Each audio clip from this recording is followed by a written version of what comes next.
this is Erica, and you've got me on energy clearing for life force. Whoo! What could you clear that would give you more life force? What could you clear out of your space that would bring you more life force? Ooh, just even the name of my show is so juicy.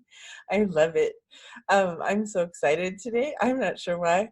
I believe that life brings us such interesting opportunities on a daily basis, and I'm so curious about the opportunities that seem to keep showing up. So today I'm going to talk about self-honor. Self-honor, honoring, being in honor of oneself. Thank you for listening. I'm going to actually kind of describe it as a journey, because when we're little, well, I grew up in a time when my parents were pretty authoritarian in the beginning. So I was supposed to like the things that they wanted me to like. So I was supposed to eat the things they wanted me to eat. I was supposed to eat the amount they wanted me to eat. They actually let me choose books. So that was one area where I had a lot of choice. So I could go to the library or to the bookstore. And I was given a lot of freedom to choose books. And so in that one area, I was able to, I want to say, eat the books that I liked. So that was an area that blossomed for me growing up. With sports, I was sadly lacking in my education as a young girl. I feel so sad because I always loved playing basketball, and I honestly believe, like, if I'd been shown more sports as a young girl, I might have really excelled at some of them more. I mean, I did play a lot of sports in my life, but I believe that I could have taken it higher if I'd been shown more as a kid. So maybe if you look at, like, the choices you make now, and what choices were you allowed to make when you were young, and what choices were you not allowed to make when you were young? I had an interesting thing that got given to me in my childhood where we were supposed to play with certain people in our neighborhood, even if we didn't like them. Right? So I'm curious, if you look at the things that were, and you know, force is a strong word, and if you really go deeply, you can see where you made your choices, even choosing your parents. So behind all of those feelings of forcingness, there were choices you were making. And I'm just curious, where were the places that you perceived you didn't have choice, or you perceived that you had to go against your honor? Yeah, that. So as you stand in your honor, it's a different energy, isn't it?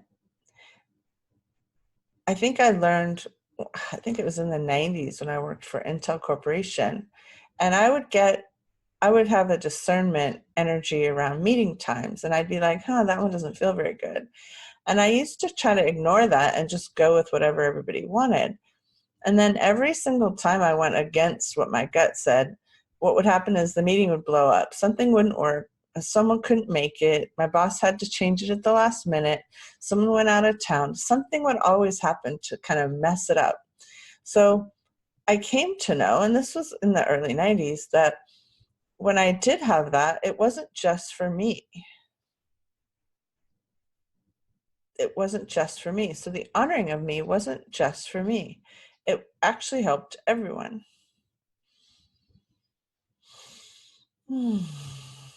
Right?